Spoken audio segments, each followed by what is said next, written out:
Eu terminei não pedindo as referências, alguma referência que vocês gostariam de especificar?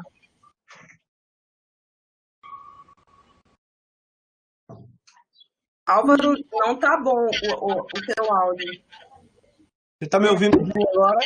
Mas a voz está um pouco longe. com uma certa desconfiguração de sintonia. A voz não está muito nítida. Ô, Eira, você não está mexendo nas minhas coisas, não, né? Agora está bem? Aí em cima. Fale outra vez. Agora está bem? Está bem, está ótimo. Ótimo, tá bom.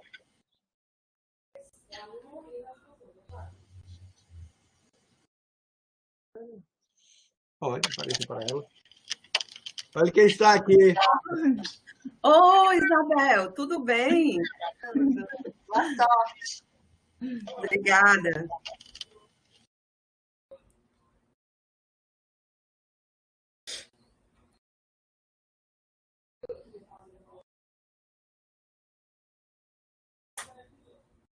Está esperando o quê? Nada.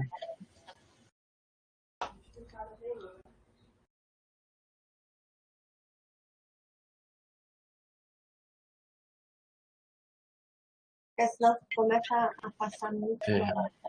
Bom dia a todos.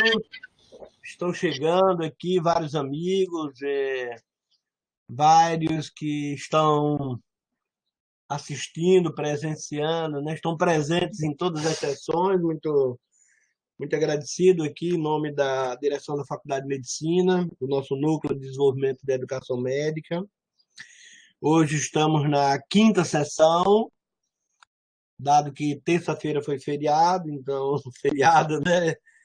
Feriado virtual. Então estamos retomando hoje, quinta-feira. Semana que vem nós vamos ter na terça e na quinta, as 2 últimas sessões desse bloco. Provavelmente em maio retomaremos nossas sessões. E hoje nós vamos discutir um filme que é uma adaptação do livro, né? Chamado A Estrada, de um autor americano, ganhador de vários prêmios, chamado Cormac McCarthy. Nós temos um enorme prazer de receber 2 colegas, 2 amigas, a professora doutora Iris Barreira, que é professora aposentada, titular da Sociologia da nossa Universidade Federal do Ceará, a doutora Mônica Bastos, que é psicóloga, psicanalista da Sociedade Psicanalista de Fortaleza. Eu queria reafirmar, então, a satisfação de recebê-las, a alegria que elas receberam o nosso convite, né? A disponibilidade de trabalhar conosco esse tema das humanidades em geral, e para nós, né, uma reflexão sobre como que a discussão das humanidades pode melhorar ou aprimorar, né, o enfrentamento do médico e dos profissionais de saúde, das dificuldades da prática clínica, compreendê-las melhor, enfrentá-las de forma mais positiva. E, portanto, muito obrigado, Irles e Mônica, e aqui no acordo prévio, a professora Irles Barreira irá iniciar os nossos trabalhos. Por favor, professora Irles, muito obrigado. Então, bom dia a todos.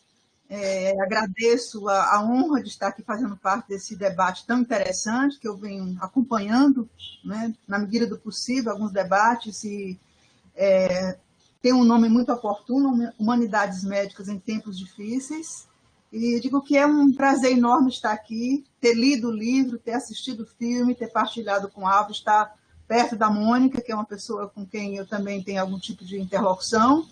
Então, assim, gostaria muito de estar debatendo e apresentando, né, algumas possibilidades de entendimento, de interpretação sociológica desse filme, A Estrada.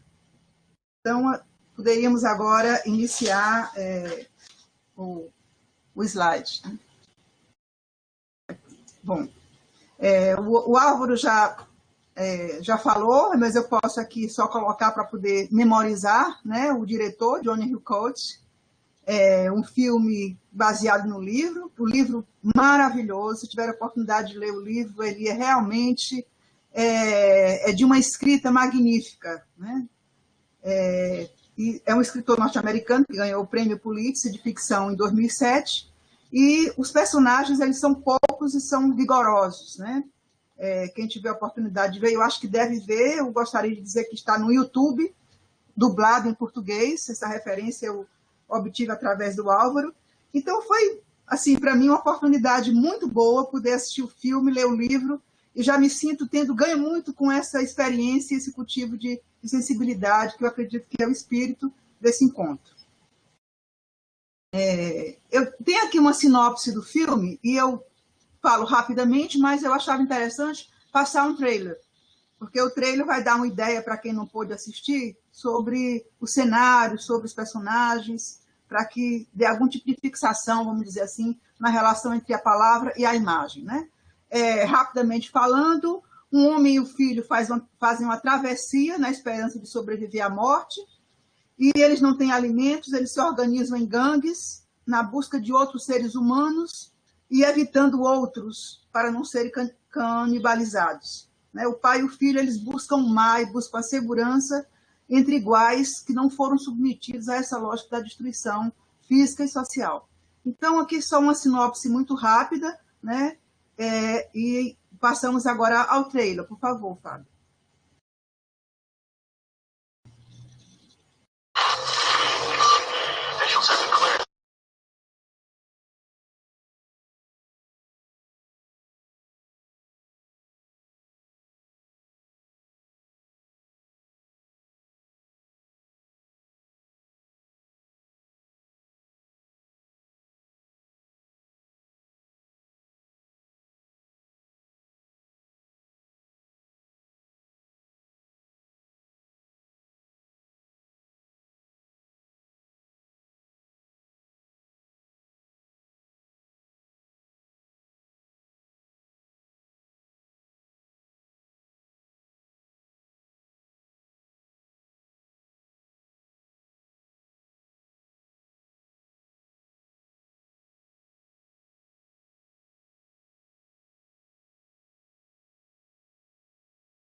Enfim, me permita passar para o seguinte.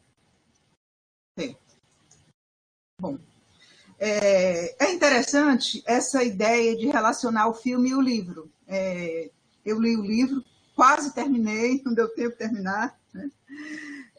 E a gente sempre pensa o que acontece quando a gente lê um livro e vê um filme, né?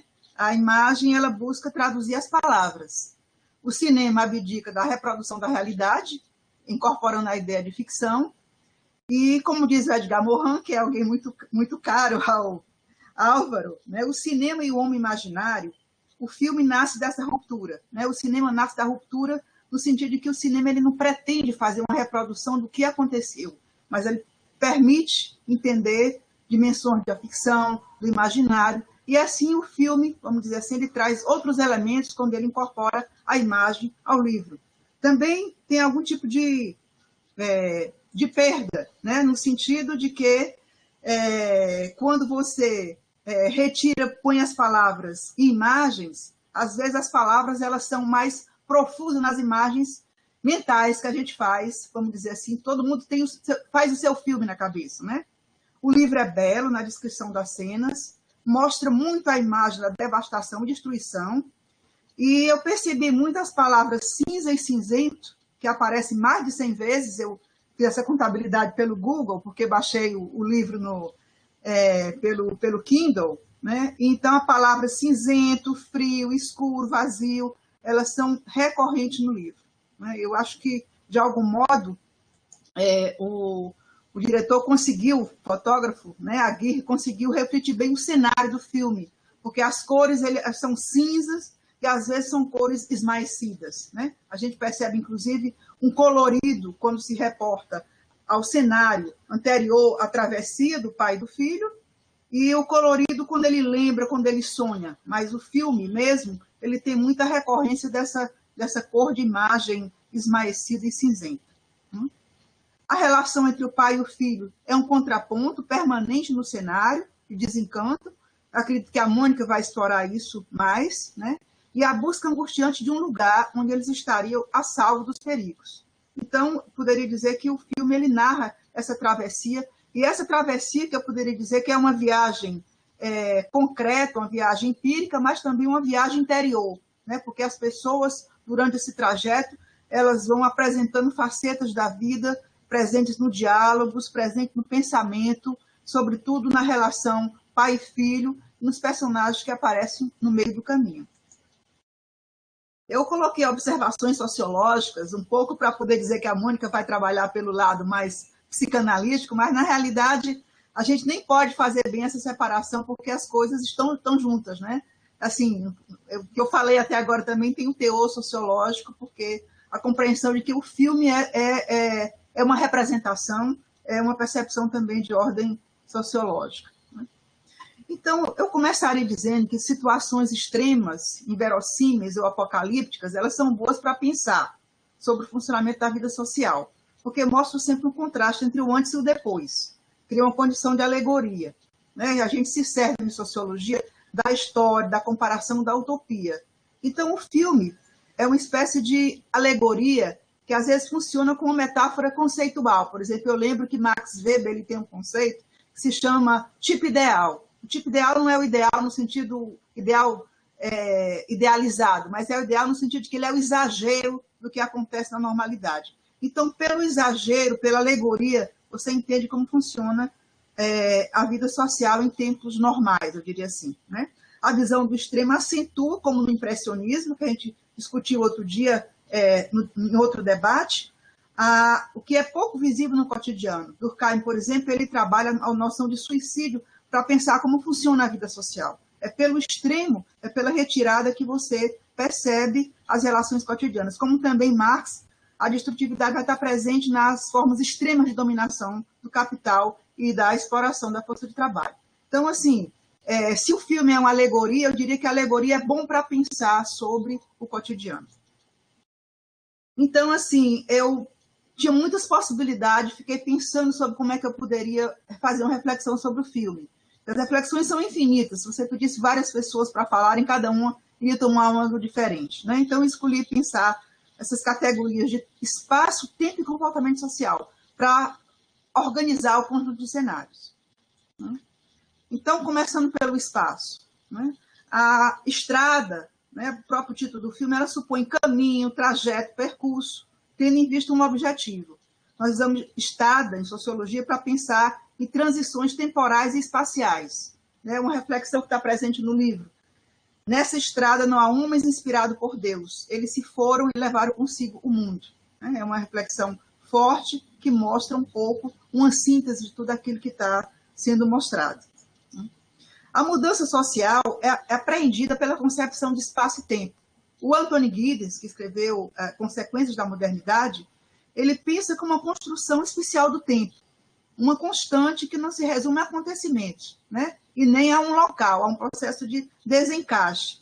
O dinheiro e a escrita foi um processo de desencaixe. O dinheiro não é mais a troca direta dos produtos, ele está desencaixado da sua condição de produção. A escrita também é a mesma coisa.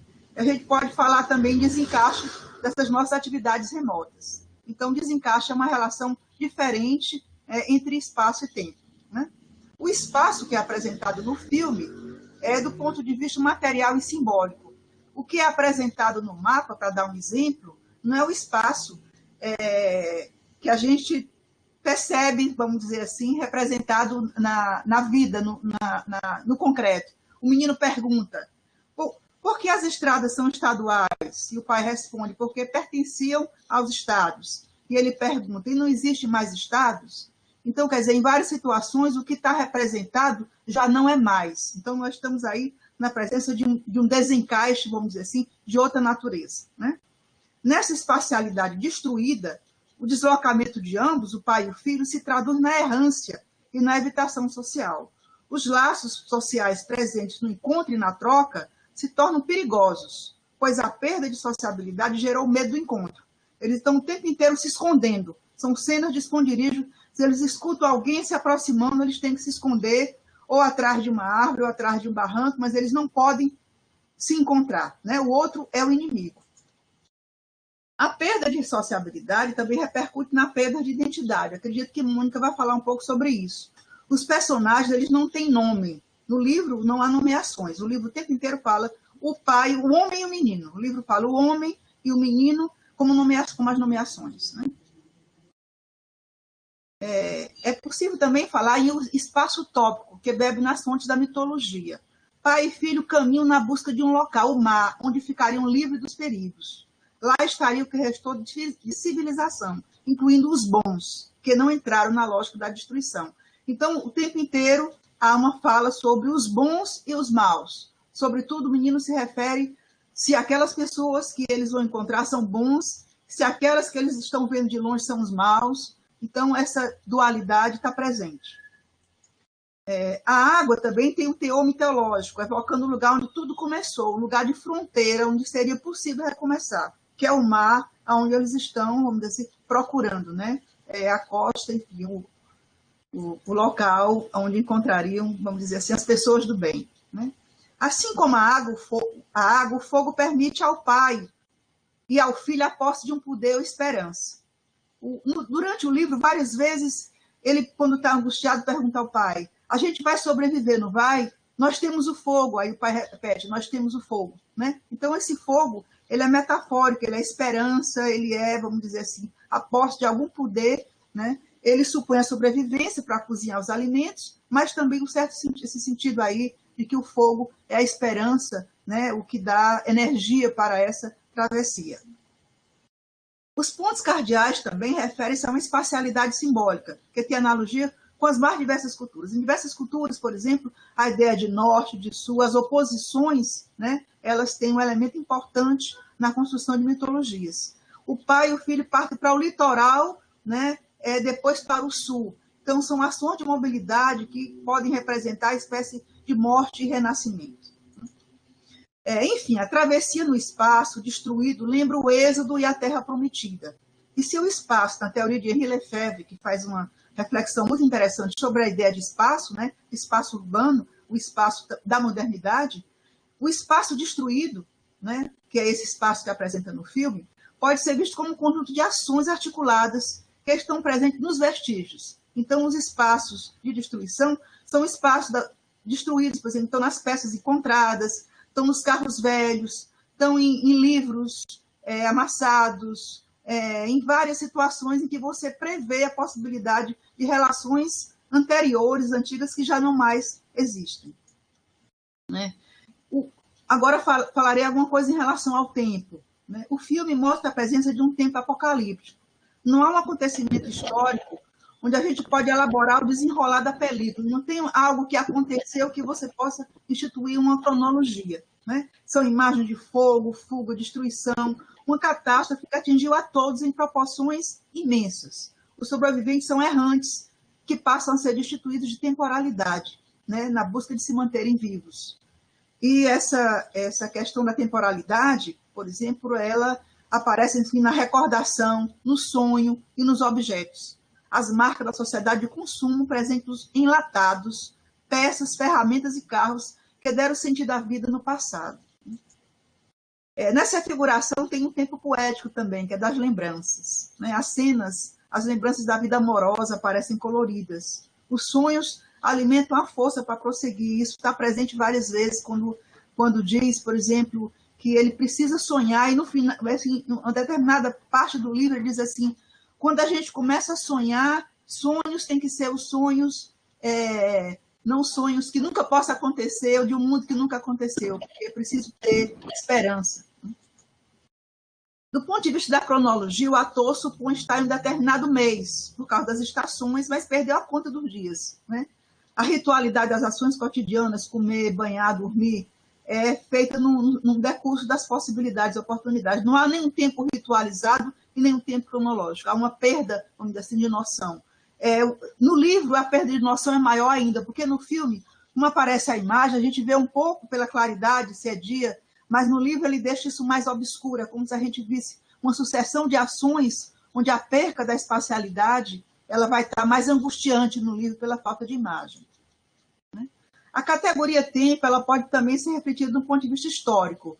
Eu penso na condição primitiva do homem, anterior ao pacto social, né? A volta do canibalismo, da escravidão, remete ao início da história da humanidade, o tempo dos saques, da guerra do fogo, da luta pela sobrevivência, anteriores ao processo civilizador, que foi trabalhado pelo Elias, né? Nesse momento, nós poderíamos pensar em duas expressões de temporalidade, como se o início e o fim se encontrassem, sendo a estrada a metáfora da vida na Terra, né? Você tem um começo de tudo e tem um final de tudo. Eu tive essa impressão, fiz essa associação. Como é que se... Agora, com relação ao comportamento, como é que se expressa a relação em situações extremas, né? Situações extremas são situações indutoras de comportamentos inusitados. O limiar entre a vida e a morte está permanentemente posto no filme. Situações limites, como saques, assassinatos, suicídios, né? Quando Elias fala no longo processo civilizador da humanidade, que dá título ao livro dele, ele pensa em domesticação das tendências de agressividade, né? Isso a Mônica vai falar. Então, assim, essas tendências elas voltam por conta das situações limites. É preciso sobreviver. E para sobreviver é preciso também matar no limite. A criança evoca no filme a civilidade perdida. Ela lembra ao pai o gesto da generosidade, a dádiva que constrói o convivialismo na visão do Marcel Mauss. Marcel Mauss, quando ele fala, vamos dizer, na construção da vida social, ele diz que a vida social ela se constrói na dádiva, na troca de ações, de presente, de afetividade que a vida social se reproduz, né? Então, a criança, ela pergunta ao pai, ela demanda ao pai gestos de generosidade. Tem uma cena muito bonita em quando eles encontram no subterrâneo enlatado, em que ele diz assim, a quem é que a gente deve agradecer? A gente pode comer esse enlatado? E ela faz uma oração dizendo que agradece àquelas pessoas, aquela comida que ele acha que foi guardada, né? E que diz o seguinte: se a gente tivesse com muita fome e vocês estivessem vivos, a gente não iria comer essa comida. Então, assim, para mim é o extremo do gesto de civilidade ali figurado nesse momento, né, em que a oração e o contato com o outro vai redefinir um social, vamos dizer assim, perdido. Aqui uma cena, um velho anda com dificuldades e é o filho que vai ajudar, porque o pai está o tempo inteiro lembrando ao filho que para sobreviver ele tem que tirar o gesto de ajuda e generosidade, porque o outro pode matar, pode comê-lo. Então o velho está sem defesa, né? E o menino é que vai fazer o gesto de proximidade e o pai aceita, mas isso mostra, vamos dizer assim, o lugar que o menino ocupa nesse cenário aí do antes e depois. Né? Então o comportamento dos sobreviventes opera numa lógica contrária à vida social, que é baseada na regulação de troca e conflitos. A falta de uma perspectiva de futuro mostra o imediatismo, né, que evoca uma condição quase animal. É preciso sobreviver e, como não é possível, a lógica do animal predador é que vai prevalecer, vamos dizer assim, no conjunto de cenas. Os valores de crença continuam e desencanto continuam juntos de qualquer modo, né? O pai ensina a dureza da vida, as estratégias radicais e, de algum modo, pensa em alguma compensação lá no final. Algo de perdido pode ser readquirido nesse encontro, vamos dizer assim, no final desse litoral que ele procura, né, com o filho. Uma comparação entre personagens femininos e masculinos põe a mulher, no caso a mãe, né, como a que não se aventura, ela não suporta a expectativa da violência e ela sai para a morte. Ela quer convencer o marido, no filme aparecem umas cenas da opção suicida, porque vários no filme eles resolveram tirar a vida, antes que outros tirassem, eles mesmos praticaram suicídios coletivos. Então, ao longo do caminho, a gente vê vários personagens, alguns enforcados, né? Então, esses personagens errantes são muito masculinos. Eu percebi, então, isso é um ponto interessante para refletir sobre essa questão dos papéis sociais. A família, como célula da vida social, ela aparece e foi através dela que a sobrevivência foi possível no final do filme, né? O final da estrada é o mar, onde supostamente tudo começou, a vida. É nas margens que o filho encontra os bons, a civilidade perdida. É lá que ele abaixa a arma, quando ele vê a família se aproximando, e encontra com essa família, que é a célula viva onde o social poderia se recriar. Foi a família, lembrando, que tornou os homens gregários, né? Quando o pai morre, que é nesse momento, após chegar no litoral, o menino vai encontrar uma família, né? Então tem um diálogo final em que a esposa, que se chama Sofia, que é uma figura feminina análoga à alma humana, ela diz para o menino: estou tão feliz em vê-los. Sabia que temos seguido você, te vimos como seu pai, temos muita sorte, né? Estávamos preocupados. Então, agora não temos mais com que nos preocupar, né? Enfim, aparece assim esse final que poderia ser dito assim, um final que tem esse lado paradoxal da morte do pai e do encontro da família, né? Então, eu pensei um pouco, finalmente, na nossa estrada hoje, já finalizando, e a gente não tem como fazer algum tipo de comparação, né? O filme ele gera um pouco uma angústia, uma comparação com isso que a gente está vivendo, né? A incerteza e a travessia do momento, essa estrada metafórica que a gente está atravessando, né? E a crença na medicina e na ciência na luta contra o obscurantismo, né? No fundo, a gente tem essa dualidade aí reposta, né? Sentidos de solidariedade também reforçados. Escutamos essa frase em vários momentos no noticiário e nos artigos. Estamos em situação de guerra, como se a gente vivesse um limiar do iluminismo, né? Com aqueles valores que são valores coletivos, que são valores de crença, a gente retomasse nesse momento agora. Então, só para finalizar, eu espero que a nossa estrada promova novos encontros e que possamos resgatar aspectos da nossa humanidade para pensar no título desse encontro, que vem sendo perdidos, né? Esses aspectos, e que a gente encontre também o nosso litoral. E obrigada, abro aí para a gente escutar a Mônica. Muito bom, muito obrigado, Hermes. Daqui a pouco vamos ao debate. Então, doutora Mônica Barques, por favor. O som. Não é. A apresentação da Iris, como era de se esperar, muito profunda, tocando em pontos importantes do que nós estamos vivendo, do início, do fim e do início, né, que se encontram nesse filme. Eu também fiz algumas reflexões parecidas em alguns aspectos, é claro. O livro também me tocou muito. O filme me assustou um pouco pelas imagens, me angustiou, mas o livro ele se torna mais leve, né? A leitura é tão boa que a gente vai seguindo e querendo saber o que vai acontecer, e, no entanto, parece mais leve, embora seja algo muito pesado, terrível que está acontecendo. Mas como ele foca muito no interno, no interior dos dois, do filho, né, e do pai, então a gente se sente mais aliviada, vendo determinadas atitudes, determinadas orientações e trocas que acontecem entre os dois. Enfim, mas inicialmente eu quero parabenizar a iniciativa dos organizadores do projeto Humanidades Médicas em tempos difíceis. Eu achei muito significativo, né, o que eles colocaram, é um termo preciso e precisado, né? Agradeço ao doutor Álvaro Madeiro por me convidar, pela oportunidade de estar aqui com a doutora Irles, que é uma pessoa que eu admiro, e em meio a caras do bem, como diz o garoto, né, no personagem essencial do filme. Bom, eu queria pedir ao Fábio para ele colocar a primeira... Aliás, sou eu que coloco, né, Fábio? Como é que eu faço aqui? Eu não estou vendo aqui um local para colocar o primeiro slide. Professora, o seu slide já está disponível. O pessoal já está vendo, inclusive. A senhora não está conseguindo visualizar aí, não? Não, eu não visualizo. Quem vai ficar passando é você ou sou eu? Não, a senhora pode passar. Tem um botãozinho perto do microfone, do telefone e da câmera, do lado direito, que é restaurar a apresentação.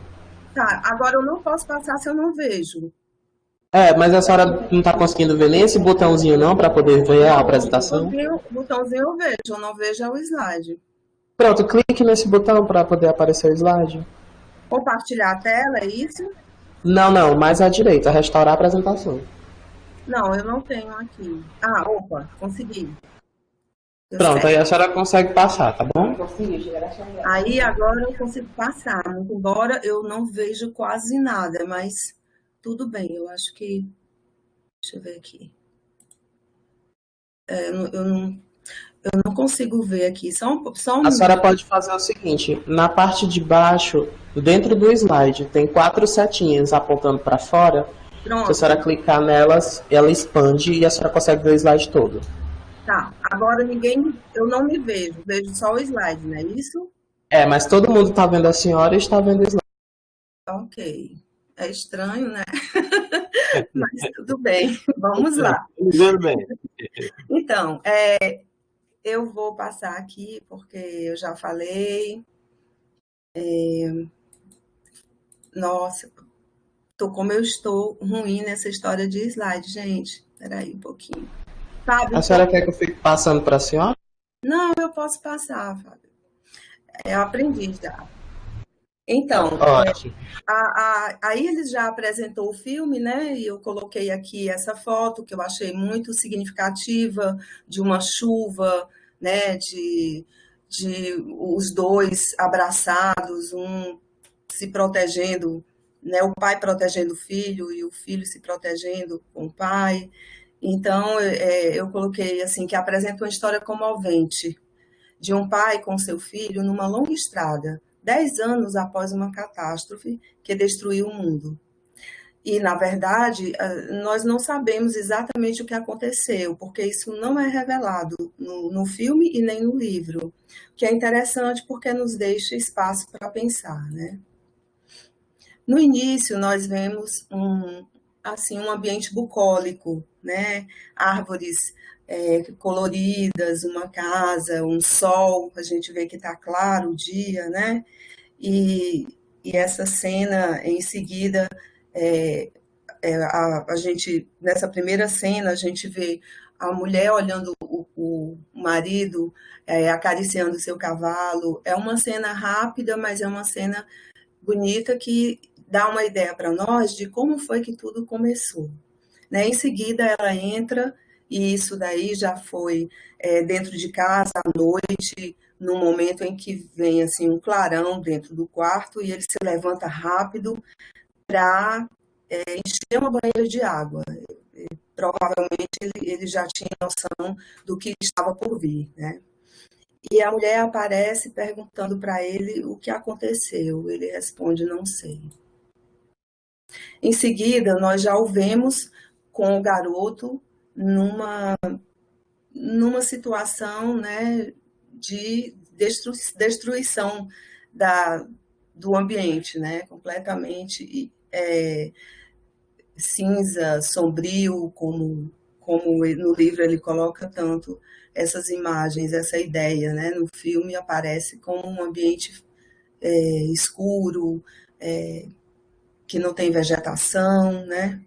Então, esse momento é o momento em que ele já está com o garoto andando, já perdeu a casa, já perdeu tudo, e estão buscando um lugar para se aquecerem, porque o ambiente aí é muito frio.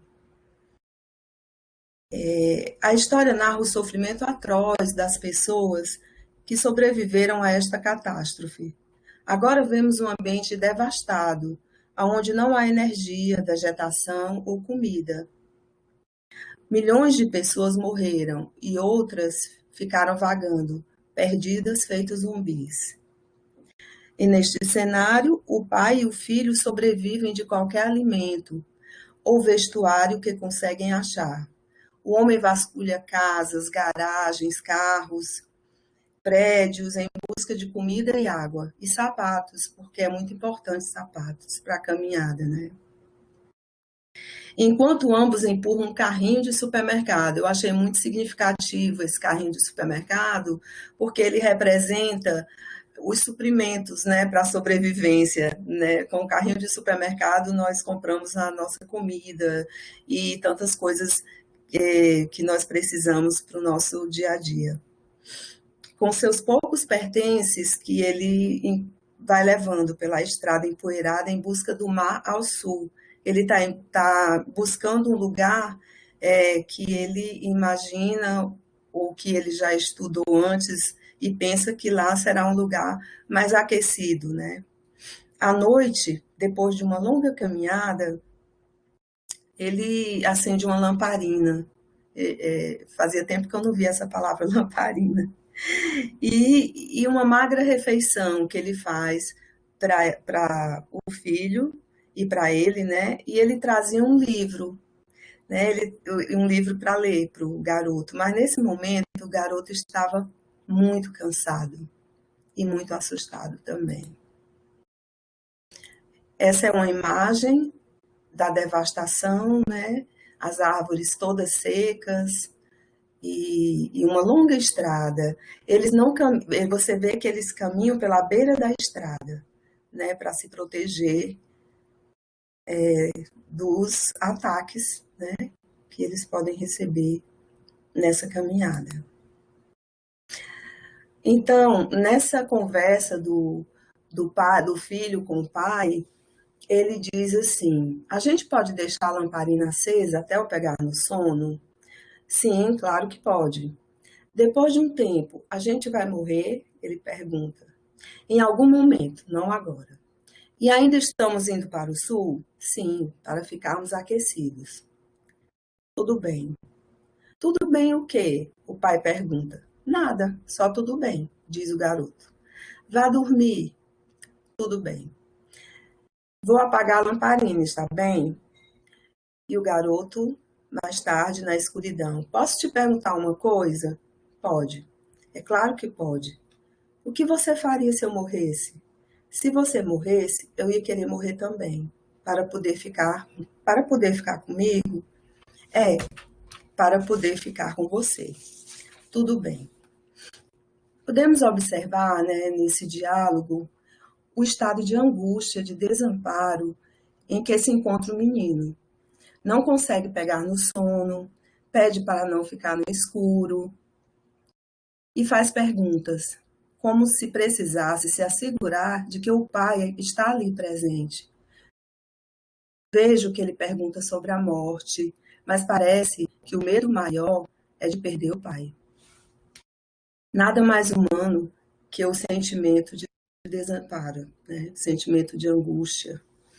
A situação de angústia é a expressão de um desamparo no bebê e que persiste no ser humano por toda a existência. Freud, quando falava no livro Inibição, Sintoma e Angústia ou Ansiedade, ele falava sobre o desamparo como uma angústia de algo que poderia acontecer, de um perigo, né? Um perigo pulsional. E, no caso, um perigo real também, né? Porque o garoto, quando ele andando com o pai nessa estrada, ele se depara com coisas terríveis, né? Podemos observar que há uma dependência, né? Nessa imagem a gente vê o pai num olhar de desespero e o menino totalmente assim abraçado a ele, né? Como se não quisesse nem ver nada, né? Totalmente envolvido com ele. Eu achei muito bonita essa imagem. A angústia é sinal de um perigo e o desamparo é a dependência do outro para sobreviver, que em última instância se apresenta como o medo de perder o outro. Podemos observar a dependência do pai para com o filho e do filho para com o pai, né? Porque um mantém o outro vivo. O acolhimento do pai, que pôde escutar o filho nessa hora, transmitindo para ele segurança, dizendo que estava ali, né? E deixando ele falar e respondendo as perguntas. E isso permitiu que o filho dormisse. Bom, o dia amanheceu, o homem perdeu a noção do tempo, né? E ele diz assim, como a Iris falou, né? Essa questão do tempo, que ele já não tem. Seria outubro, né? Será que é outubro? Ele não vê um calendário há anos. No entanto, ele sabe, pelo clima, né, que ele não aguentaria mais um tempo naquele local. Eu preciso me ver na imagem. Fábio, tá muito estranho para mim. Só um instante, gente. Por favor. Professora, a senhora tem que clicar de novo nas 4 setinhas para poder tirar da apresentação. Não estou ouvindo. A senhora está me ouvindo agora?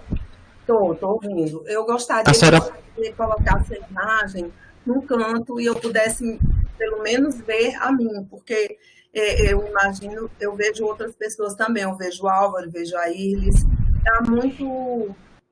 Não está muito bom para mim falar só olhando para a imagem. Entendi. A senhora pode pegar essa apresentação de slides e clicar naquele mesmo botão que a senhora clicou antes para ela aumentar? Pronto. Agora melhorou, porque eu estava me sentindo muito sozinha. Entendi. Na companhia de vocês. Tá ok.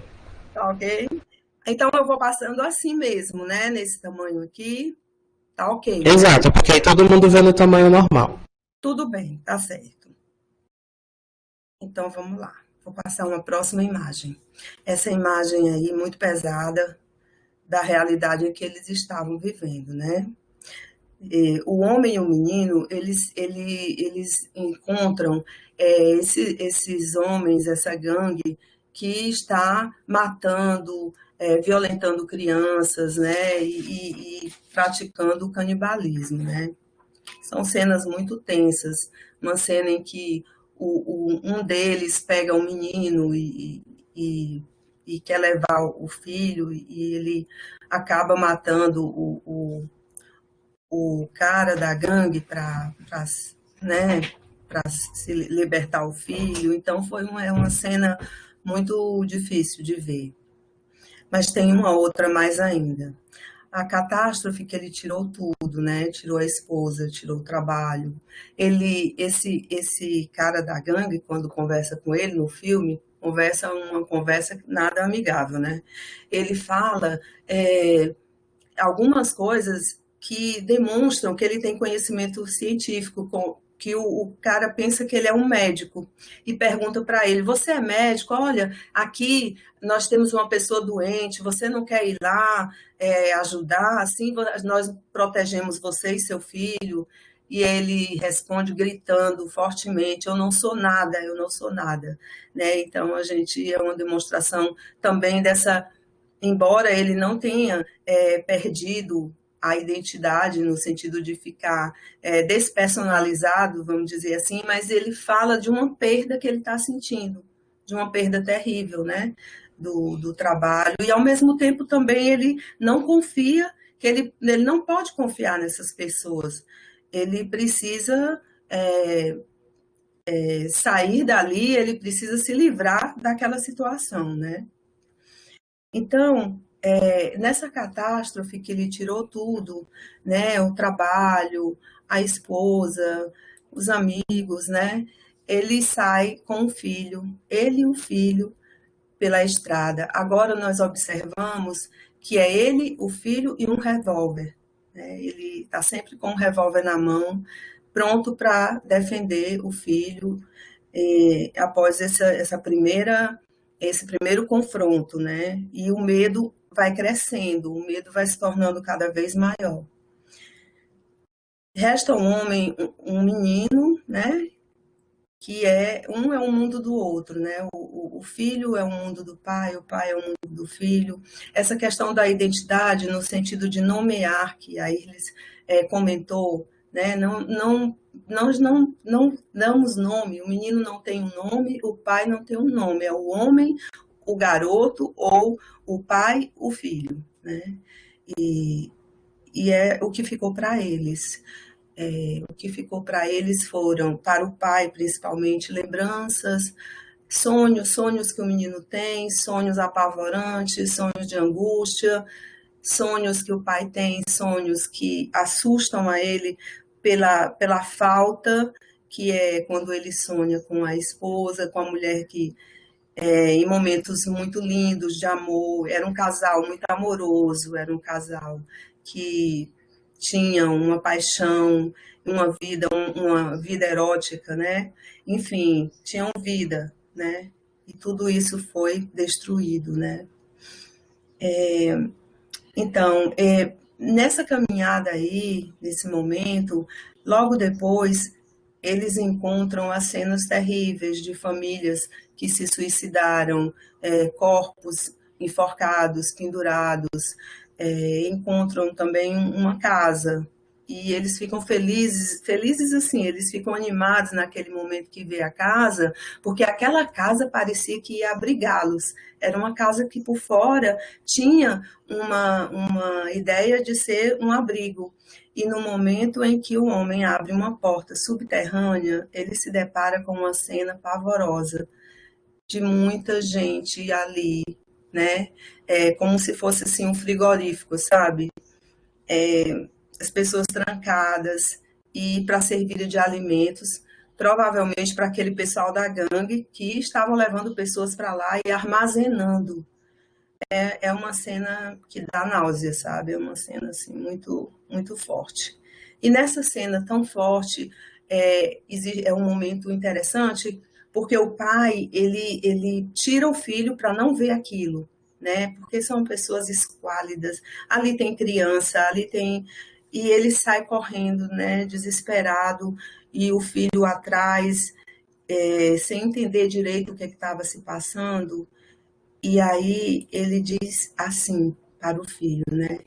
Ele diz: apenas lembre que as coisas que você põe na cabeça, elas ficam para sempre. Talvez você queira pensar sobre isso.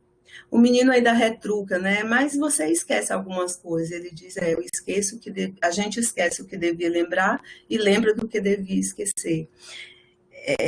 Eu achei muito, muito interessante essa fala. Essa fala ela é muito psicanalítica, né? Porque no tratamento com os pacientes, muitas vezes eles trazem lembranças que são lembranças que eles não esperavam lembrar, né? E também a questão do sintoma, ele fala de lembranças que deveriam ser esquecidas, mas que estão ali, não são possíveis de serem lembradas, mas elas aparecem de alguma forma, né? Bom, então, eu penso que o homem, quando ele diz isso para o filho, que ele queria esquecer de coisas que ele lembra e lembrar de coisas, né? Quando ele faz esse trocadilho, eu penso que ele está se referindo a ele mesmo, né? Ele está se referindo aos sonhos, aos devaneios que ele tem, e com a vida dele que ele perdeu, né? São sonhos que trazem dor na alma, como a perda da esposa, que ele não conseguiu esquecer, né? Lembrança de tempos melhores, dos amigos. O filho uma hora pergunta: você sente falta dos seus amigos? Ele responde: sim, sinto falta dos meus amigos. É a casa que ele vivia, né? Algo que traduz um sentimento melancólico. O olhar desse homem para esse filho é um olhar que dói, né? Quando a gente pela própria imagem, né?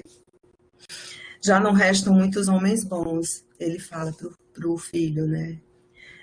E com uma profunda desilusão. A Irles falou do desencanto, que é isso mesmo, né? O melancólico, ele traz um desencanto, uma desilusão, né? E o filho pergunta: mas você é um homem bom, não é?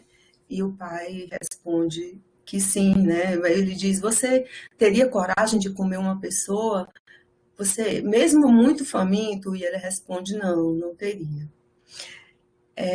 Observamos nessas perguntas um temor do filho que o seu pai também pudesse ser um homem ruim, né? Um homem mau, e que também pudesse comer pessoas. Talvez até numa fantasia a ele mesmo, né?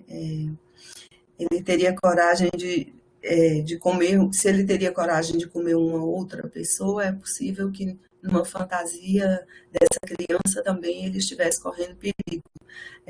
Isso denota o conflito psíquico de ambivalência, né, que as crianças apresentam, né, que a ambivalência é intrínseca ao ser humano, né, e muitas vezes as crianças querem matar os pais, os irmãos, mas tudo isso numa fantasia, né?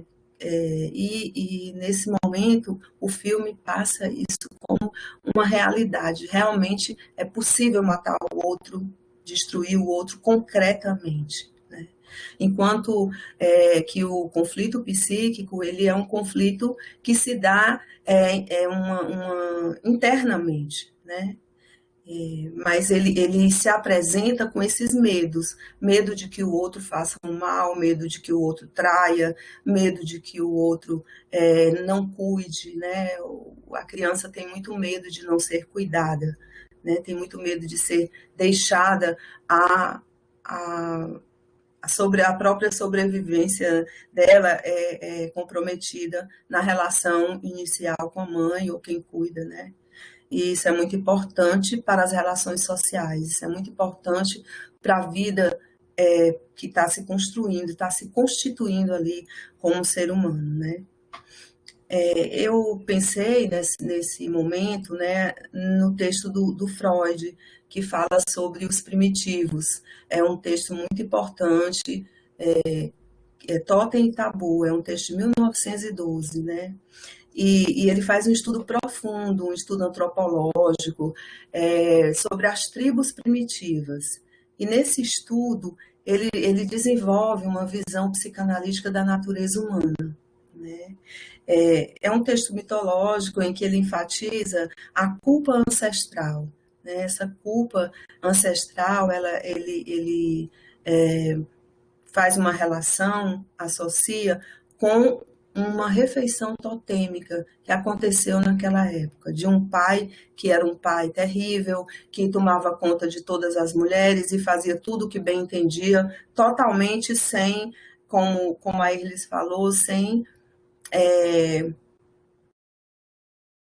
domesticação, eu acho que foi o termo que ela usou, né?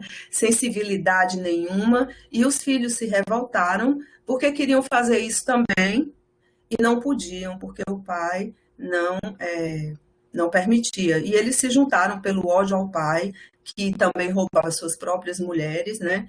E nessa confusão toda, eles se juntaram e mataram o pai e fizeram uma refeição. E a partir daí surgiu essa proibição do incesto, essa proibição de matar o pai, de matar o outro, e que constituiu uma primeira ideia de civilização. Civilização constituída como o extremo oposto, né? E essa dualidade que segue o humano e a psicanálise por todo sempre. Tem sido até então. Deixa eu ver se tem alguma coisa que eu posso ler aqui para vocês, para ficar mais claro, se Se não tiver muito claro, vocês me falem depois que eu tento esclarecer. Então, esse ato que traduz diversas formas de relações sociais, desde o totemismo dos primitivos até a moral coletiva, que assegura a vida em sociedade. Parece que carregamos essa marca ancestral. Por sorte, em muitos de nós, ela é sublimada e podemos seguir mais livres. Para outros, isso não se resolve assim. Infelizmente, né? Por isso vemos claramente na sociedade situações que se assemelham ao canibalismo, pela ganância, voracidade, né? Que se apresentam em outras formas, mas que têm uma mesma origem na agressividade brutal que encontramos em cenas desse filme que nos assombram.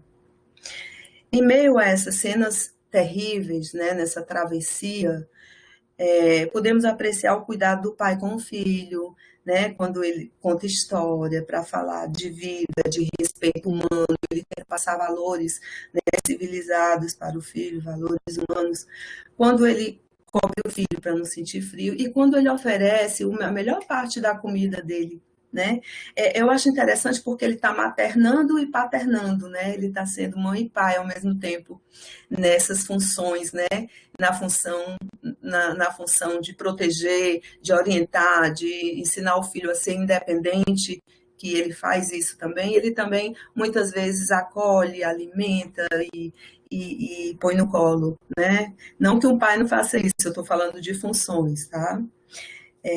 Então é comovente ver o olhar do pai com o filho, né? Para com o filho. É uma cena muito bonita. A beleza do filme se apresenta no que podemos perceber, né? Uma relação íntima, profunda, que pode existir entre um pai e um filho. Né? O filho este que nasceu em tempos difíceis de desolação. Doloroso é ver o sofrimento da mãe, que perdeu o gosto pela vida. O ódio dessa situação que ela demonstra, o ódio pelo marido não protegê-la, né? Não poder protegê-la, pelo total desencanto, né? Ela diz assim: meu coração foi arrancado de mim na noite em que ele nasceu. Então não peça por nenhum lamento agora. Não há nenhum.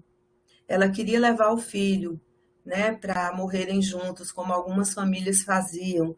No entanto, ele não deixou. Ele não conseguiu deixar, mas ele também não conseguiu que ela ficasse. Ela entrega um revólver com 2 balas para ele e sai e parte, né, no escuro, na escuridão. E ela diz que para mim a única esperança é o nada eterno. Envolvida em tamanha depressão, no seu semblante, não há mais conexão com o filho. Tem uma hora que ela vai dar banho no filho, o filho sorri para ela e ela não consegue corresponder. É uma cena triste, sabe? Só a morte apresenta-se como saída para ela. No livro tem uma frase forte que é assim: ela se foi e somente a frieza do ato foi seu último presente. O garoto fica com o pai, que vai protegê-lo com todas as forças do fogo interno de vida, né, que ele possui. E esse fogo é o que faz com que é muito significativo, porque ele se apresenta em muitas coisas. Ele se apresenta no fogo da força que ele passa, na energia que ele tenta ter para passar para o filho e tal. Né? E no fogo mesmo, que ele consegue para esquentar a comida, para iluminar a noite escura e tal. No filme, assistimos repetidamente a luta entre a vida e a morte, né, tão própria do destino humano. Segundo Freud, os organismos tendem a voltar ao seu estado inicial, inorgânico. Né? No psiquismo humano, há um conflito fundamental entre forças que o impulsionam para a morte, a destruição, e forças que se opõem a esta exigência e lutam para prolongar a vida. Para que isso aconteça, é necessário que haja ligações, vínculos, né? Vínculos afetivos, amorosos, né? E e que possam atenuar essa destrutividade, né? Os vínculos, eles atenuam essa destrutividade. Você, numa relação afetiva, você consegue construir coisas boas, né? Vamos dizer assim. O Freud postulou o dualismo pulsional entre pulsão de vida e pulsão de morte, no artigo Além do Princípio do Prazer. Está fazendo 100 anos, né? 1920. É um texto muito complexo, muito interessante. Deixa eu ver se tem uma outra imagem aqui, gente, para que possa ajudar aqui. Essa imagem é ele com o filho, né, tentando protegê-lo.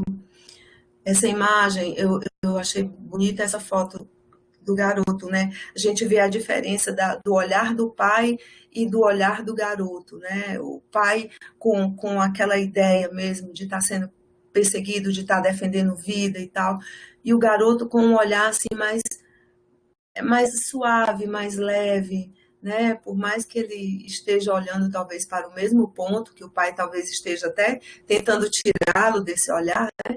Ele também passa uma suavidade, né? Que eu chamei de ingenuidade, né?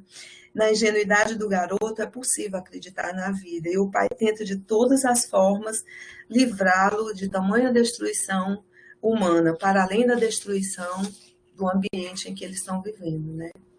À noite eles dormem em florestas, né? O homem sonha com a esposa. É interessante que ele sonha e ele depois diz assim: eu lembro de tudo nela, só não lembro do cheiro, né? Em outro momento ele diz para o filho que ele deve esquecer ela, que eles têm que esquecê-la, os dois, né, juntos. Eu fico pensando o que ficou para esse homem, né, sozinho com esse filho.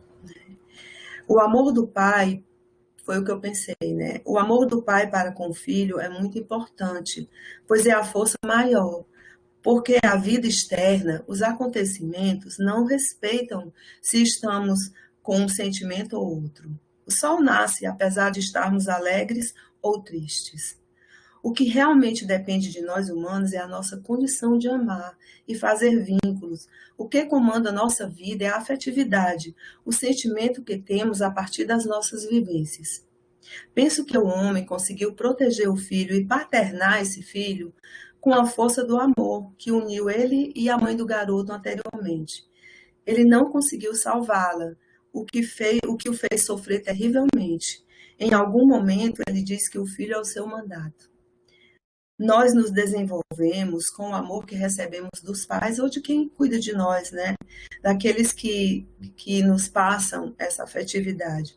E só podemos sentir e sentimos amor e somos gratos. E com isso nós podemos nos desenvolver. O filme mostra também o oposto disso, né? Ele fala do amor, ele fala do ódio, ele mostra o pai, em algum momento, a pedido do filho, ajudando um velho que está vagando pela estrada, e ele dá comida e tudo.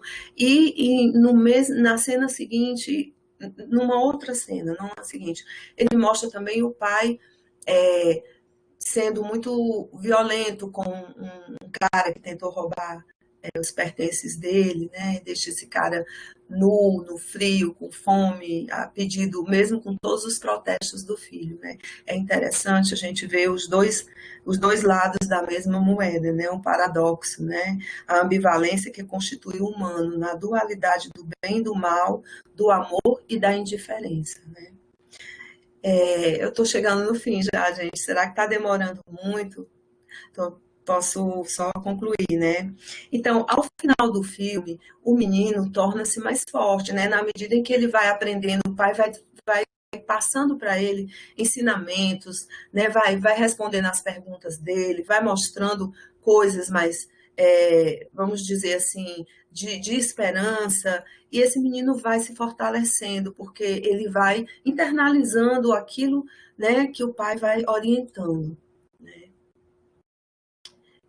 Nesse momento, é um momento muito triste, desesperador, que é um momento em que o pai já está adoecido, mas a caminhada longa já chegou num lugar melhor, eles conseguiram ver o mar, o pai saiu para nadar no mar, então é um momento assim até muito muito legal do filme, bonito, né?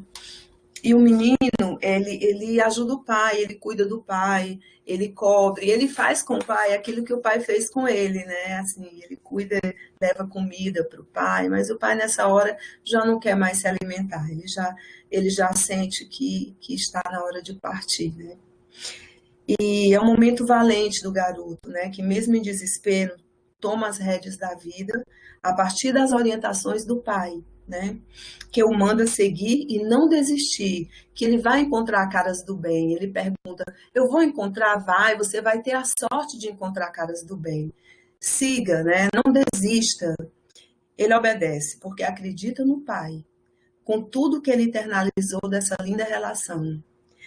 Segue tal qual o pai, com a arma em riste para quem o tentar atacar. Assim ele o viu, assim ele viu, assim ele o faz. Mas nessa estrada ele tem a sorte de encontrar caras do bem. Uma família com pai, mãe, irmãos e até um cachorro, né? Esse momento é um momento interessante. É um momento em que ele encontra essa família, que é uma família que o adota, né? E uma mulher que diz para ele coisas bonitas, acolhedoras, que a Iris já até falou no final, né? Que ela fala que está feliz de ter encontrado, né? Então, é assim que termina o filme. É um filme muito comovente, como eu falei no início. Bom, gente, era isso que eu queria dizer. Muito obrigada. Vou ficar por aqui. Ok, Mônica, muito obrigado. Vamos.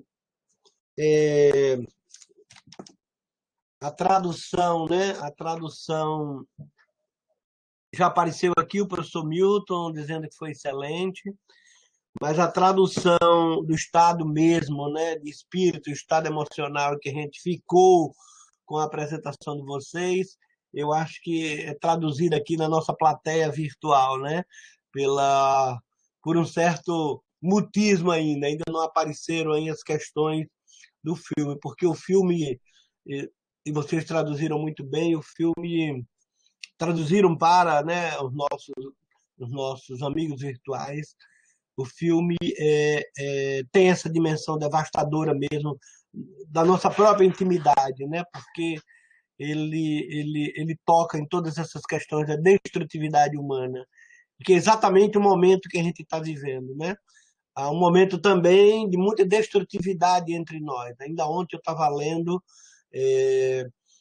que alguns condomínios, quando descobriram que tinham médicos ou enfermeiras nesses condomínios, fizeram reuniões para que esses médicos e enfermeiras não voltassem para suas casas. Então, quer dizer, são esses movimentos, né, que impelem a condição humana a revelar os seus conflitos internos, as suas visões gerais de mundo, etc. E tudo isso está presente no filme, na apresentação de vocês. Sim. O Almir está dizendo aqui que é difícil controlar as emoções, né? A Diva também parabeniza e eu acho que eu ouvi alguém, se alguém quiser falar. Uhum. Alguém ia falando ou não? A Maria Lúcia está escrevendo, a Raquel, mas enfim, a Isabel que está aqui comigo perguntou, mas Alva, por que você escolheu esse filme? Realmente é uma pergunta difícil de responder nesse momento. Uma pergunta que eu também fiz, não foi? Talvez na semana que vem vai ficar mais claro, né? Lembra quando a gente for discutir o ensaio sobre a cegueira e o crime e castigo, talvez fique mais claro por que desse filme, por que discutir essa destrutividade, por que discutir essa alegoria, como a Iris falou, de um hecatombe, né? de alguma coisa do campo da natureza que nos aniquila, né? Mas que cobra também do nosso mundo interno uma solidez, né? Ou pelo menos a ideia de levar ao limite os nossos recursos psíquicos em momentos exatamente como esses que nós estamos vivendo. Eu concordo com ela. A Maria tinha Lúcia, chamado a atenção, né, da diferença dos comentários. a Maria Lúcia Bose, que está sempre aqui, muito bem-vinda e com participações, diz que acha que o silêncio vem da ressonância com o contexto atual, né? Eu acho que Eu concordo. quando a gente discutiu o ensaio sobre a cegueira, também isso vai, né, um discurso sobre a lucidez, um discurso sobre a cegueira paradigmática, a nossa cegueira. Agora, só voltando um pouquinho, enquanto aparece ali, acho que o Bruno vai falar, mas eu fiquei pensando também, vocês tocaram de algum modo na questão propriamente médica, digamos, né? O que um estudante de medicina poderia se beneficiar de assistir um filme desse como cidadão, né? Como pessoa, mas também na dimensão de aprender medicina, né? De aprender, melhor dizendo, todas essas emoções, todos esses valores que são enfeixados ou possibilitados pela discussão no filme, né? Na sua própria prática. O Bruno Fales, que é um aluno da Cristo, um querido amigo, diz que o filme leva às situações até uma condição limite da selvageria, que certamente está presente em Crime e Castigo e Ensaio sobre a Cegueira também, de outra maneira. Afinal, diz ele, há muita selvageria no humano. Acho que todos vocês duas tocaram nesse ponto e eu já vou ler a da Lia e já vou passar a palavra para vocês. A Lia diz que esta epidemia, imagino essa do coronavírus, nos envia uma interiorização que é um caminho bastante árduo. Vide a sua própria análise, né? Vide a própria psicanálise. Então, é como se esses momentos devolvessem a gente para dentro da gente mesmo, né?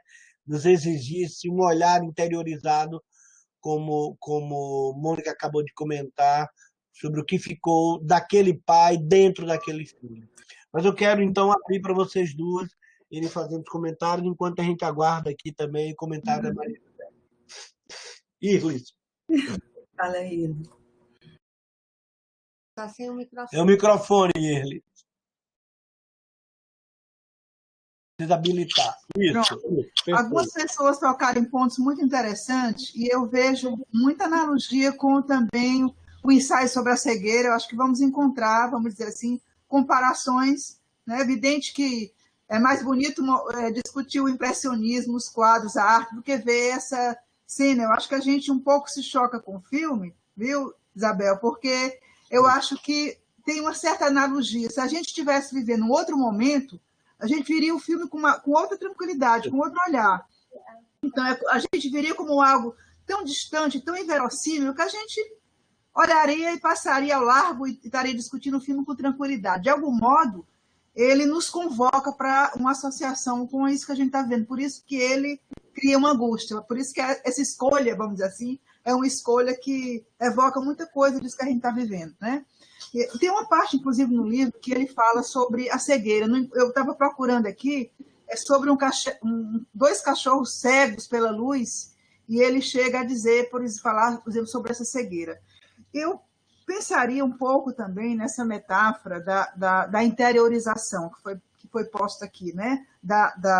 Dessa viagem em torno de si mesmo, porque em várias passagens do filme, o diálogo entre pai e filho é um pouco a reafirmação dos valores construídos pela sociedade e da possibilidade ou impossibilidade de mantê-los. É como se você dissesse assim, o homem é lobo do próprio homem, está aí, está posto, está entendendo? Quer dizer, as pessoas estão se comendo umas às outras, que é uma metáfora que a gente usa para situações de dominação e de poder. Lá está acontecendo, né? Então, de fato, quer dizer, a estrada é um caminho de interiorização, como se valores que são básicos da condição humana, da construção, da visão do outro, do encontro, né? Da inocência da criança, do tempo perdido, da noção de futuro. A gente constrói nossa vida a partir da noção de futuro. Se a gente tem a noção de utopia, né? Em época tal, vamos fazer isso, a noção de planejamento, que o próprio sistema capitalista se apropriou para dizer assim, a gente vai planejar, a gente poupa para gastar depois, a gente se programa para ser feliz depois. Então, existe uma economia de tempo na nossa construção das ações sociais. Esse tempo que a gente se guarda para colher melhor. É como se a gente estivesse o tempo inteiro plantando para colher depois. Nesse momento, está tudo devastado, você não tem mais onde nem como plantar, né? Então, essa estrada, um pouco, ela remete à estrada da vida. O filme ele traz muito fortemente essa metáfora, né? Ele não é só uma travessia empírica de uma estrada, ele é uma travessia do que é a própria vida, né? Da inocência da criança, da fase da adolescência, a Raquel pode falar sobre isso depois, né? Da velhice, enfim, tem uma temporalidade aí construída que vai se destruindo, e a gente se pergunta o que acontece, né? Eu diria que o filme até tem um final feliz, ele não é um filme agnóstico, né? Ele tem um encontro, ele tem uma compensação, e nisso nos alivia. Poderia ser muito pior o filme, viu, Bel? Ele poderia ter um final terrível. O final ainda está um pouco adocicando aquela situação toda. Então, por enquanto, eu falo isso, então, fale, Mônica. É verdade. Primeiro, eu concordo com a Bel quando ela fala por que o Álvaro escolheu este filme tão angustiante. Foi o primeiro momento que eu senti também quando eu comecei a ver o filme, porque depois foi que eu li o livro, né? Mas, por outro lado, eu consegui também ver tanta coisa importante, né, do ser humano nessa relação do pai, no que o pai, nos ensinamentos, naquilo que o pai traz, né, nessa travessia, e na força, e no aconchego, e no apoio, e na segurança, e nos limites. Então, tudo que a gente vê numa vida foi mostrado nessa travessia, né? Tudo forma de falar, que não seria exatamente tudo, mas o que é fundamental para um desenvolvimento humano, né? É apresentar civilizatório, né? É apresentado nessa travessia do pai com o filho, né? Ela é muito interna, é um momento de internalização, de encontro consigo mesmo. Em algumas reflexões eu pensava assim, puxa vida, será que se eu tivesse numa situação dessas, eu faria a mesma coisa? O que será que eu faria, né? E eu não obtive resposta, assim, uma resposta clara e tudo, mas a angústia, ela aparece, a angústia faz a gente pensar, a angústia faz a gente buscar saídas, né? E, enfim, eu achei muito importante esse filme, eu agradeço o Álvaro agora, eu reclamei dele, agora eu agradeço. Ele disse que era para fazer do limão limonada, eu digo, mas se nem limão tinha nessa história, mas o homem lá conseguiu fazer muita coisa, né? E eu aprendi com isso, viu, Álvaro? Então, mas tinha uma coisa aí que eu ia falar, agora me fugiu, mas depois retorno. Esse momento que nós estamos vivendo, né, do isolamento, de pandemia. Então, o filme, ele fica muito, como a Iris falou, ele se torna muito mais intenso para nós nesse momento agora, porque nós estamos mais sensíveis, nós estamos numa época de incerteza, né? Como diz o Edgar Morin, nós estamos vivendo uma era de incerteza. Nós não sabemos exatamente o que vai ser amanhã, né? Nós temos uma perspectiva aí que pode mudar, a cada semana muda, e isso traz muita ansiedade, né? Eu estou fazendo um trabalho com meus colegas na SPFOL, que é o Escuta Psi, que é um trabalho de escuta, não é uma análise, jamais a gente teria essa ideia de fazer isso online num atendimento pontual, né? Porque são atendimentos pontuais, em que nós nos propomos escutar uma pessoa naquilo que ela está sentindo nesse momento. E a gente tenta ali, nessa escuta, transmitir algo para ela que possa aliviar, ou que possa trazer à luz a pensamentos que estavam tão tomando conta dela e a deixando tão ansiosa, e a gente conseguir aliviar um pouco. Enfim, é um trabalho que para mim está sendo muito rico, muito importante. né? E depois posso até esclarecer mais sobre ele. Enfim, era isso que eu queria dizer. Eu queria ler aqui uma questão que a psicanalista também, Maria José de Andrade Souza, né, nos trouxe. Ela parabeniza novamente o evento, gostou muito, chamou de excelente as apresentações e faz uma reflexão. Penso que o filme toca em áreas mais profundas de nosso psiquismo, em nosso lado bárbaro, canibalesco, egocêntrico. Lembrem da corrida ao supermercado, em certo período onde muitos só pensam em carregar o máximo para si, sem pensar que poderá faltar ao outro. A estrada pode ser também uma visão decepcionada sobre a evolução da mente humana. Será que evoluímos significativamente até agora? É a pergunta que ela deixa. Para seguir a ordem? Comece. Vamos seguir a mesma ordem. Sempre a Irlis fala, depois eu falo. Ele precisa isso. Pronto.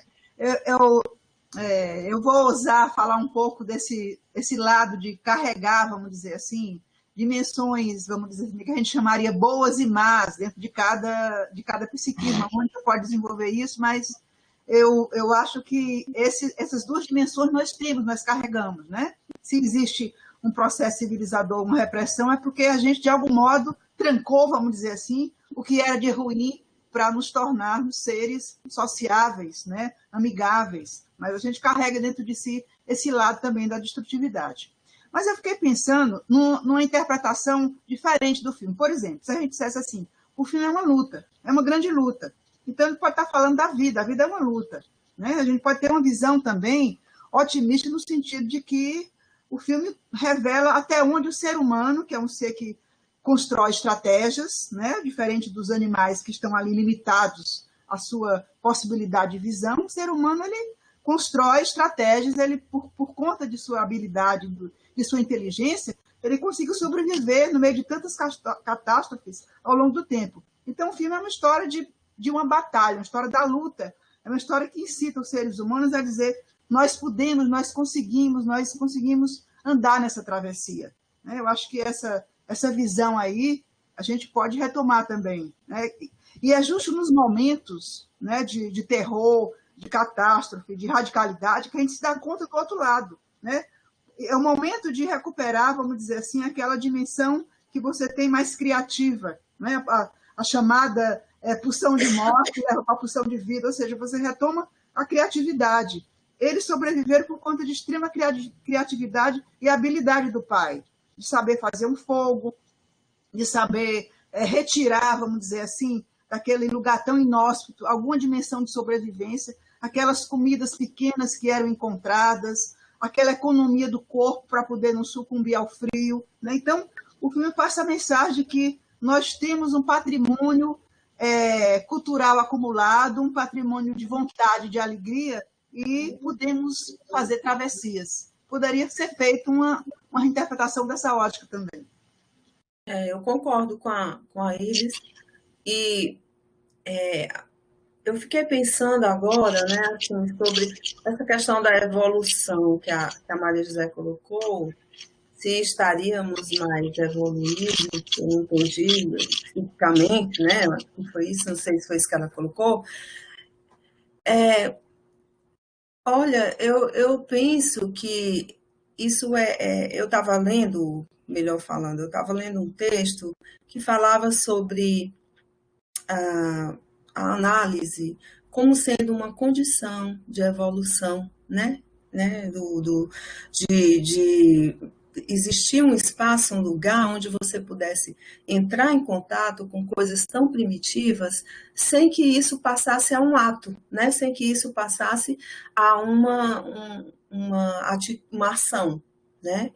E isso poderia trazer uma possibilidade de evolução. Eu estou dando um exemplo da análise, porque é um exemplo que eu tenho mais próximo, né? Mas eu penso que a gente tem que olhar para o que prevalece, né? A cada situação, o que prevalece ali? Eu não penso que há uma evolução, eu penso que há evoluções, né? A cada situações é possível evoluir em alguma coisa, entra em contato com algo mais primitivo, parece que buscar o anterior é uma forma também de vencer o que está no momento, né? Nós sabemos que os pacientes regridem, né, numa transferência, que é uma forma de ver o antes, né, situações anteriores que foram marcantes na sua vida, como forma de poder falar e pensar e sonhar e elaborar. E aquilo fazer com que ele passe para uma outra coisa, né? Então, situações que nos fazem nos remontar a coisas anteriores. A história de cada um, a história da humanidade, né? Ela faz com que em dados momentos você compare situações do passado, situações mais primitivas, né? E que essas situações não necessariamente elas saíram, elas passaram, se acabaram, passou algo em cima e pronto, sumiu completamente da Terra, do planeta, ou então que situações profundas, primitivas que nós trazemos tenham sumido. Apenas a gente vai encontrando formas de lidar e de priorizar outras coisas, né? Porque outras coisas também vão surgindo. Coisas mais evoluídas, digamos assim, também vão surgindo. Eu penso dessa forma, assim como no caso do filme, ele mostra esses dois lados. Ele mostra um lado primitivo, brutal do humano e mostra também um lado amoroso, afetivo, construtivo, criativo, né? O Winnicott falava disso, né, dessa questão da possibilidade de usar a criatividade para sair de determinadas situações em que você fica emperrado, fixo, amarrado, né? Pensei por aí, Maria José. Obrigada pela sua intervenção. Aqui a Maria José ainda faz um contraponto, digamos, né? Ele diz, bem, o aspecto positivo é simbolizado pelo cuidado do pai com o filho e deste, né, do filho com os pobres. Representa o cuidado, a meu ver, com as gerações futuras. A Lia Batista, psicanalista radicada na França, diz, para este ato clínico da simbolização, necessita de um terceiro, a linguagem.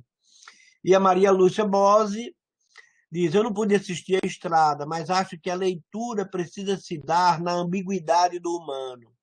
Ambas as apresentações, parabenizo-as, apontam para o que também vemos nesta pandemia.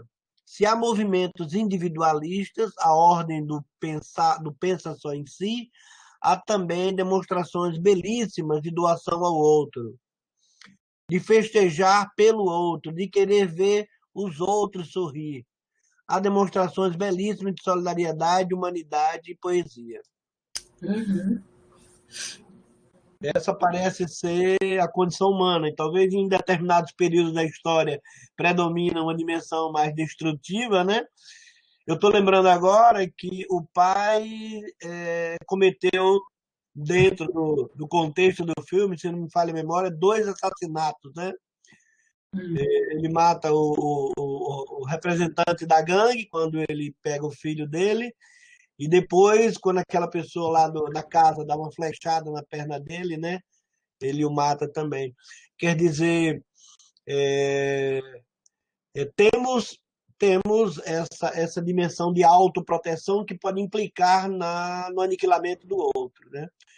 E tudo bem que aí é uma situação limite, mas a gente pode pensar que o que é uma situação limite para uma pessoa A não é uma situação limite para uma pessoa B.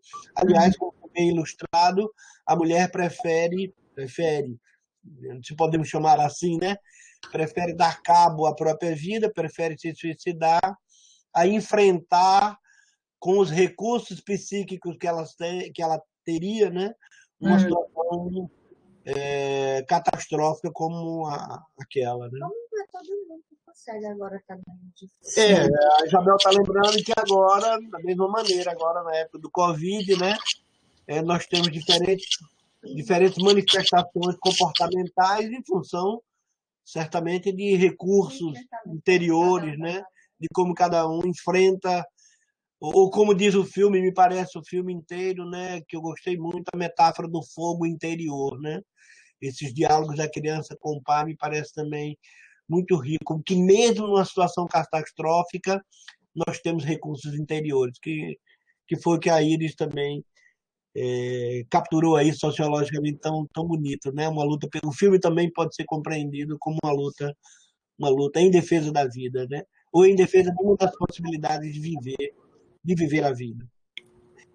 Estamos caminhando para o final, não tem mais nenhuma participação. Eu queria, então, pedir para a Irles e para a Mônica fazer as suas últimas considerações, mas já queria também lembrar que na semana que vem nós teremos na terça-feira discussão sobre o ensaio sobre a cegueira, livro e filme, e na quinta-feira essa obra monumental, né, da literatura universal, Crime e Castigo, do Fyodor Dostoiévski. Por favor, Irlis. Sim, eu queria agradecer a todas as intervenções, né? Eu acho que o filme, de fato, foi bom para pensar, muito rica as discussões, as pontuações, né? Eu acho que o Álvaro falou muito bem que existe o fogo de cada um, as referências e o modo como cada um reage é diferenciado, mas a gente pode pensar nas várias manifestações de música, músicas pela janela, mensagens bonitas, enfim, nós estamos num fluxo também, num movimento atual, né, de recomposição de forças, e mensagens também otimistas. Enfim, esse movimento que a gente está tendo, né, esse debate, eu acho que é um fósforo também aceso, né, é um dado importante, e eu só agradeceria a oportunidade, eu acho que me enriqueceu lendo o livro e vendo o filme, dizer que vocês façam o mesmo, assistam o filme, o livro pode ser adquirido pela Amazon, pode ser baixado a um custo bom, um custo barato, né? E pensar que nós estamos, vamos dizer assim, com muita energia mental, né, para enfrentar, porque podemos debater e podemos transformar a nossa angústia em palavras. Eu acho que isso é o dado mais importante, a gente se utilizar das obras de arte, de filmes, de fotografias, enfim, de tudo isso, de livros, para nos enriquecer, porque esse é um alimento fundamental, né? Esse alimento, que eu diria, espiritual, com o qual a gente vai enfrentando, conversando e tocando a vida para frente. E muito obrigada, Álvaro, pelo convite. Me sinto muito honrada e aprendi muito. Mônica. Então, eu também penso, né, por esse lado, pelo lado da solidariedade. Eu vejo que, em meio a tantas coisas difíceis que nós estamos passando, tantas notícias difíceis de suportar, de tantas perdas, eu vejo também as pessoas se juntando para ajudar, se juntando para proteger uns aos outros. Só esse cumprimento do isolamento, né, de ficarmos em casa, isso já é uma demonstração, isso já é fato, né, que há dentro do ser humano também esse outro lado, esse lado de ajuda, de solidariedade, embora também haja egoísmo, embora também haja destrutividade, também há criatividade, também há construção, esse trabalho que está sendo feito pelo programa Humanidades Médicas em tempos difíceis é uma demonstração disso. O trabalho que nós todos, inclusive a Maria José também participa, no Escuta Psi, que é um atendimento voluntário às pessoas que necessitam. Isso também é um outro lado, né, que nós temos, que eu acho que esse lado está prevalecendo, muito embora o outro também exista, mas não podemos ficar, vamos dizer assim, voltados para esse lado. Temos que reconhecê-lo, não é negá-lo, sabemos que existe, mas sabemos também que podemos procurar outros recursos, né? Recursos internos e recursos externos. Unindo-se uns aos outros, é possível que nós consigamos vencer as dificuldades e evoluir. Essa é a única possibilidade. Não dá para ficar sozinho, não dá para se isolar do mundo, porque as pessoas têm esse outro lado, porque o mundo tem destrutividade, não dá, porque isso daí, como Freud já dizia, né, isso é a própria morte, isso é realmente buscar o caminho do isolamento e da solidão extrema, né? Como buscou, infelizmente, a mãe do garoto, que não suportou, não foi possível para ela. Eu quero agradecer a minha filha, porque ela me ajudou a fazer. Aliás, foi ela que fez essas fotos do slide, teve todo um trabalho, e quero agradecer a vocês, quero agradecer o convite do Álvaro de novo, e dizer que nós estamos juntos. Nós estamos juntos e nós vamos fazer coisas do bem. Muito obrigada. Mônica, a Maria Lúcia Bose está pedindo o contato do Escuta Psi. Como é? Sim, é o contato da SP4. Você encontra no site da SP4. Deixa eu ver aqui, deixa eu passar o telefone para vocês. Só um minutinho, vou pegar aqui no meu celular. Beijos. É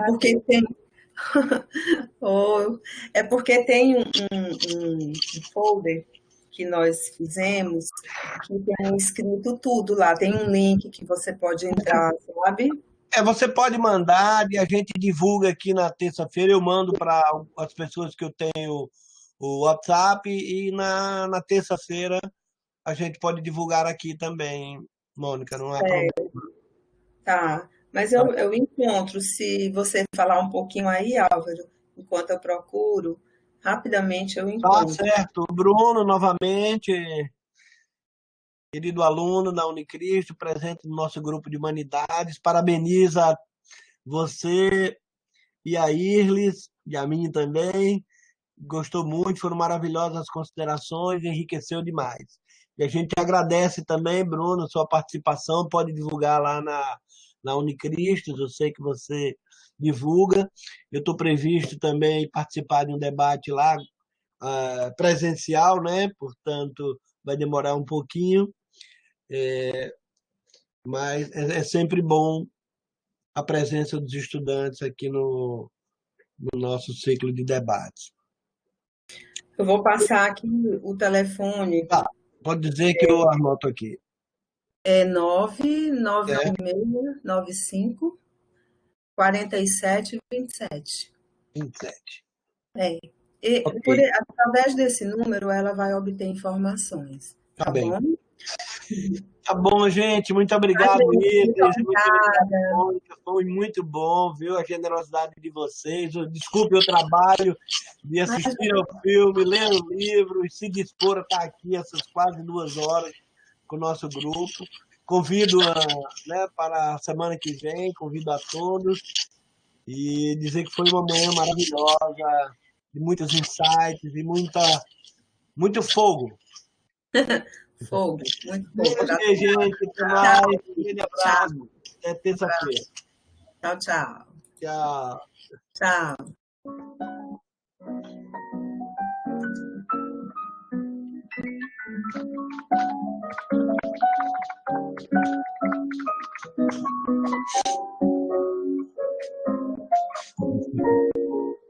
Tchau.